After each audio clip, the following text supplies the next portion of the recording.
According to a new report, the stars of those films say the studio's deal with the cable channel EPIX is costing them millions. For more, we're joined by Yahoo Finance's Allie Canal here in studio. So what's the deal here? So it's important to remember, Dave, that these actors, a lot of these movie stars, they get a share of the box office revenue. They get a share of the digital sales, those licensing agreements. What we're talking about here is specifically with third parties. So in the case of Top Gun Maverick, that broke records, secured over $1.2 billion in global ticket sales. Those additional payouts for a star like Tom Cruise, that could be tens of millions of dollars. So the emphasis in this case is on the licensing side. Now, according to this Bloomberg report, Paramount is receiving way less from EPIX compared to other studios in similar types of deals. Netflix, for example, reportedly paid Sony about double what EPIX paid Paramount. We have Peacock, Amazon, same thing, paying Universal more than Paramount got from EPIX, and that's being reflected in these actors' paychecks. So the big question is, did anyone sue? Not yet, but there are talks that potentially guilds, the unions, they could get involved. But really all of this stems from the fact that our consumption habits have changed,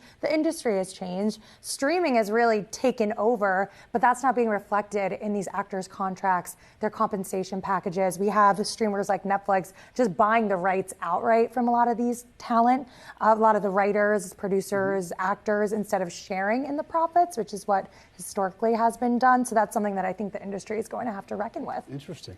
Allie, another big story that we want to bring up is what's happening with Avatar. We know that the original was a huge hit. A sequel is on deck for later this year, but we're actually going to be seeing the original hit theaters once again. What can you tell us? Yeah, starting this Friday, September 23rd, you're going to see the original, and I think this is a good thing. It's been 13 years since the original Avatar came out. When I was at the D23 Expo last weekend, they actually showed us 4 really long clips of the new Avatar, and I gotta say, the images, it just looks so crystal clear. You felt like you were immersed in the experience, but at the same time, I totally forgot every single character. I had no idea what was going on. It just reinforced the notion that this is something that we needed, that the audience needed. James Cameron, he's really gung-ho, he's really big on the theatrical experience, and he wants Avatar to be enjoyed on the big screen. So because of that, it's not going to be on Disney Plus, but it will be back on the platform before that new Avatar film comes out in December.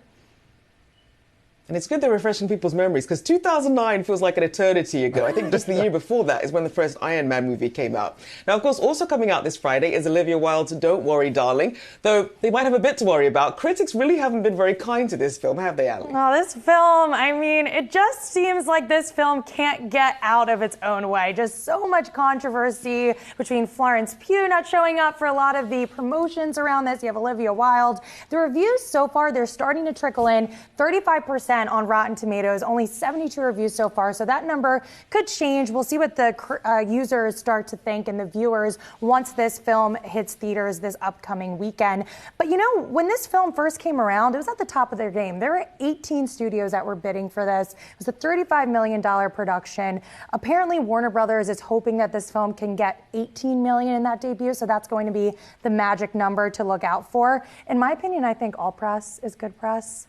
I don't know in this 35% on case, but at the same time, Tomatoes? I probably wouldn't be as interested in this movie without all the drama, I got to admit. But maybe I'm just a dramatic person. Who knows?